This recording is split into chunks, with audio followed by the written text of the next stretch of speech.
കേരള സർവകലാശാലയിൽ എസ്എഫ്ഐക്ക് വിജയത്തുടക്കം. സർവകലാശാല college union തെരഞ്ഞെടുപ്പ് നോമിനേഷൻ പ്രക്രിയ അവസാനിച്ചപ്പോൾ 42 കോളേജുകളിൽ എസ്എഫ്ഐക്ക് എതിരില്ലാത്ത ജയം. ആകെ 79 കോളേജുകളിലാണ് തെരഞ്ഞെടുപ്പ് നടക്കുന്നത്. വിദ്യാർത്ഥിപക്ഷ നിലപാടുകൾ ഉയർത്തിപ്പിടിച്ച് പ്രവർത്തിച്ചും സർവകലാശാലകളിൽ ഇരച്ചുകയറുന്ന കാവ്യവൽക്കരണത്തെ പ്രതിരോധിച്ചും എസ്എഫ്ഐ നടത്തിയ ആകെ പ്രവർത്തനങ്ങളുടെ പ്രതിഫലനമാണ് കേരള സർവകലാശാലയ്ക്ക് കീഴിലുള്ള ഭൂരിപക്ഷം കോളേജുകളിലെയും എസ്എഫ്ഐ വിജയം.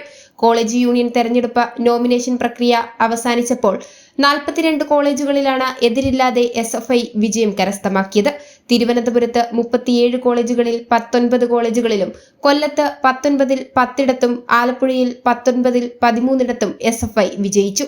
ഗവൺമെന്റ് ആർട്സ് കോളേജ്, ഗവൺമെന്റ് സംസ്കൃത കോളേജ്, കാര്യവട്ടം ഗവൺമെന്റ് കോളേജ്, കൊല്ലം SN college, Alappuzha SD college, Cherthala NSS college തുടങ്ങി 42 കോളേജുകളിലാണ് എസ്എഫ്ഐ തേരോട്ടമുണ്ടായത്. കഴിഞ്ഞ 2 വർഷങ്ങളിലായി KSU യൂണിയൻ ഭരിച്ചിരുന്ന Ambalappuzha government arts college, IHRD Mavelikkara college എന്നിവ എസ്എഫ്ഐക്ക് തിരിച്ചുപിടിക്കാൻ കഴിഞ്ഞു. ആകെ 79 കോളേജുകളിലാണ് തെരഞ്ഞെടുപ്പ് നടക്കുന്നത്. നിഷ്പക്ഷതയുടെ നിശബ്ദതയല്ല, നിലപാടുകളുടെ സമരമാണ് വിദ്യാർത്ഥിത്വം എന്ന മുദ്രാവാക്യം ഉയർത്തിപ്പിടിച്ചുകൊണ്ടാണ് എസ്എഫ്ഐ തെരഞ്ഞെടുപ്പിനെ നേരിടുന്നത്. കൈരളി ന്യൂസ്, തിരുവനന്തപുരം.